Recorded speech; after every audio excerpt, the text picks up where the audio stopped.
Esse gatinho aqui entendeu tudo sobre a existência humana. E se você veio para esse vídeo querendo entender um pouco mais o famoso mito da caverna de Platão, ou a alegoria da caverna, seja muito bem-vindo. Afinal, esse assunto é um dos que mais me interessa. Nas minhas palestras, volta e meia eu falo sobre isso e cada vez mais eu tenho percebido que muitas pessoas não pegam nem as primeiras camadas sobre esse assunto. E aí, para você que me acompanha aqui no YouTube, eu quero com esse vídeo trazer esse assunto da forma mais leve, mais fácil e mais prática possível. E se você caiu aqui de paraquedas, se inscreva no canal. Imagine que você esteja no fundo de uma caverna escura, olhando para uma parede, e nessa parede são projetadas imagens, que são sombras ou reflexos de coisas mais reais projetadas por outras pessoas. Quando você é seduzido por essas formas, que são bem orquestradas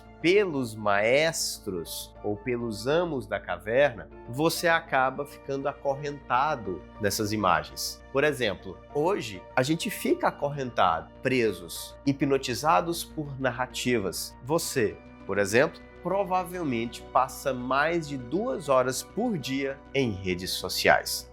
Você tá de brincadeira, Rogério? Então tá, se não acredita em mim, entra no aplicativo e verifique pela sua conta em risco. Então, ou seja, existem pessoas que têm capturado a sua atenção, têm drenado a sua energia, têm tirado o seu foco daquilo que realmente importa. Por exemplo, a sua carreira profissional, o tempo de convívio com a sua família, o seu olhar interior, a sua própria espiritualidade. Então hoje as pessoas têm cada vez mais se queixado de falta de tempo. Entretanto, estão ali hipnotizados pelas formas e por essas sombras que são projetadas por pessoas que estão ganhando mais dinheiro e mais poder pela sua atenção. E isso sem falar em coisas mais absurdas como bets, tigrinhos e jogos de azar que sim acorrentam as pessoas no fundo das suas cavernas escuras. O que muita gente tem dificuldade de entender na alegoria da caverna é que isso é uma alegoria, ou seja, um conjunto de símbolos que, ao serem compreendidos, abrem portas para um autoconhecimento mais profundo. Essa é a pegada aqui do canal. Então, quando você toma consciência que existem pessoas, ou melhor, que a maioria das pessoas não estão interessadas no seu bem-estar e elas roubam parte da sua vida e da sua energia vital, você começa a ficar mais vigilante. Você começa a valorizar a racionalidade. Você começa a valorizar o seu próprio tempo e o que você faz com esse tempo. Você compreende até aí? Então, um dos principais elementos ou símbolos que estão ali permeando a ideia da caverna são as correntes. Os prisioneiros eles estão ali amarrados, junto com outras pessoas, e uma parte deles estão se sentindo, sim, confortáveis com essas correntes. Ah, Rogério, mas como pode pessoas estarem passando por coisas tão ruins, por sofrimento, por dores, e você dizer que eles, de alguma forma, gostam disso? Cara, sim, observe só. Será que as pessoas, elas realmente querem sabedoria? Será que as pessoas realmente querem amor?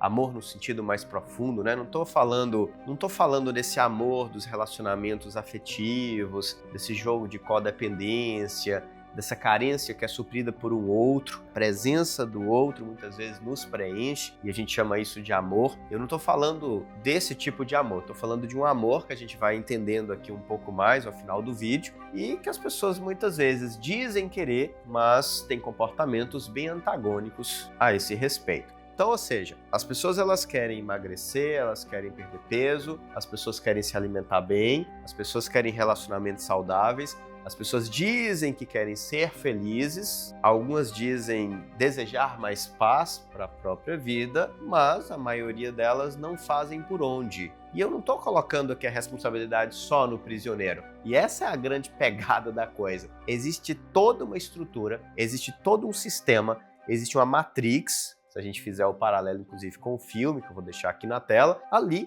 a própria Matrix é a representação da caverna dentro das linhas filosóficas do nosso tempo. Ou, se você se lembra, inclusive, do Show de Truman, que é um filme também que retrata bem toda essa história. Então, ou seja, a caverna é o mundo das ilusões, é o mundo das representações, é a matéria. Então, quando o prisioneiro está ali, muitas vezes orgulhosos de perceber essas imagens, sacar um pouco dessa caverna, entendendo muitas vezes que as sombras têm uma ordem específica, tem um encadeamento, e a pessoa começa a sacar esses movimentos de maneira tão inteligente a ponto de ganhar, inclusive, muito dinheiro, percebendo a movimentação das sombras, competindo com outro prisioneiro que está ali acorrentado, se sentindo cada vez mais envaidecido. E ok, isso faz parte do jogo. Entretanto, cara, em algum momento, essas sombras não vão convencer muito. Em algum momento, essa pessoa perde um ente querido, sai de um relacionamento complicado ou é abandonado por alguém que tanto gosta. Ou seja, em algum momento das nossas vidas,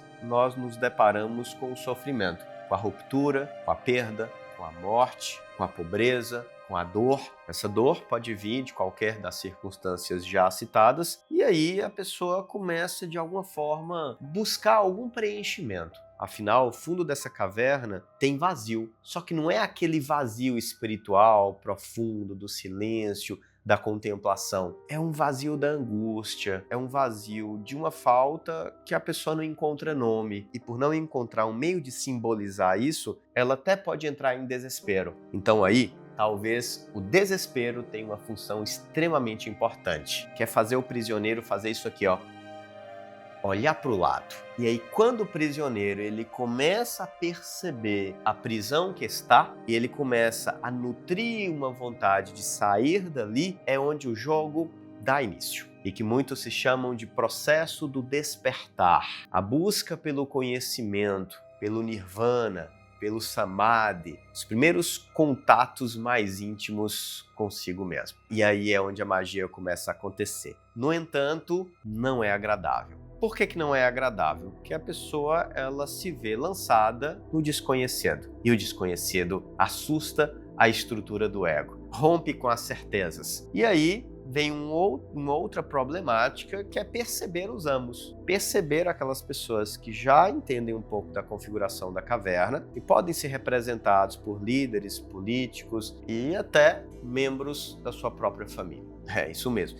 Muitas vezes os amos são pessoas que gostam muito da gente, pessoas que nos amam. Estou falando aqui de um amor mais superficial. Então essas pessoas, elas querem também que a estrutura continue a funcionar. Elas querem você ali do lado delas. E aí, quando você começa a perceber isso, você se pergunta, tá, mas isso está me fazendo realmente bem? Esse ambiente, que é muitas vezes tóxico e problemático, é o ambiente que eu desejo estar? E aí você pode começar a perceber que pessoas da sua própria família te manipulam, te desejam manter ali, hipnotizado por essas formas. Pessoas da sua igreja, pessoas da sua comunidade. E aí você começa a pensar diferente. Você começa a acreditar em coisas diferentes. E essas novas crenças que estão sendo reinventadas através da percepção mais ampla da caverna, cara, é fonte de mais problemas. Porque aí você vai precisar lidar com a sua necessidade de pertencimento. Porque muitas pessoas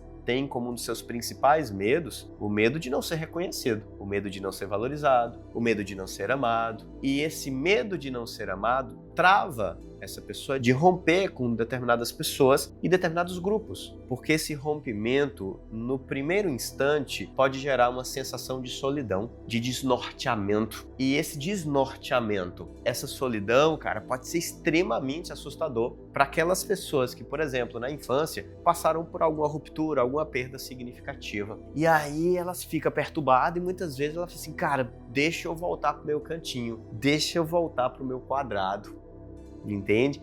E aí acontece um outro problema, porque quem vê não consegue desver mais. E aquela pessoa ela vai se perceber num grande paradoxo, ela vai se perceber numa contradição, ela vai passar por uma etapa onde ela precisa conciliar o trato e os relacionamentos com esses amos ao mesmo tempo que ela percebe todo esse jogo. E aí é difícil porque você não se adapta tão bem ali mais com o jogo das formas, das representações, mas ao mesmo tempo você também não quer continuar o seu caminho, que tem como consequência sair da caverna. Então, a essa altura, você já percebeu que existem diversos elementos simbólicos dentro da famosa caverna de Platão. Então, quando o prisioneiro está escalando ali para perceber as coisas iluminadas pela luz do sol, ele olha para trás, ele percebe que algumas coisas estão sendo deixadas, ele precisa lidar um pouco com seus desapegos, ele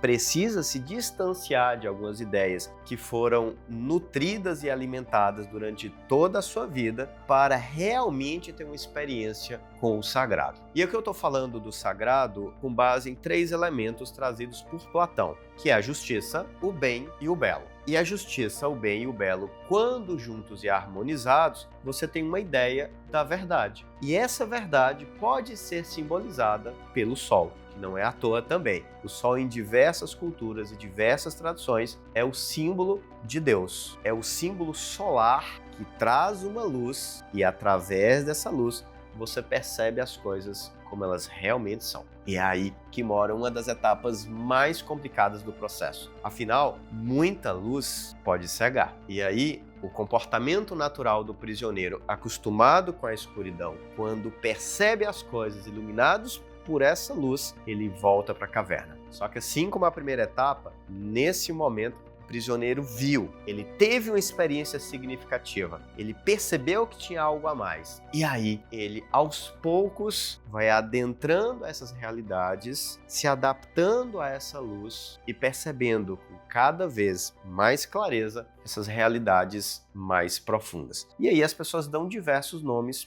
para essa experiência. Pleroma, a busca pelo Samadhi, a iluminação, o Nirvana, os seios de Deus, o Jardim do Éden, o Uno, o Todo, o Nada, o Vazio, o Silêncio Primordial. E, cara, aí é um caminho... Aí é filosofia para todo lado, né? Então, voltando aí na ideia do gatinho que estava ali com o olhar fixo em quem projetava o raio de laser, né? Enquanto os outros gatinhos aí ficam atraídos pelo efeito. Esse gatinho entendeu, porque ele tá atento ao demiurgo.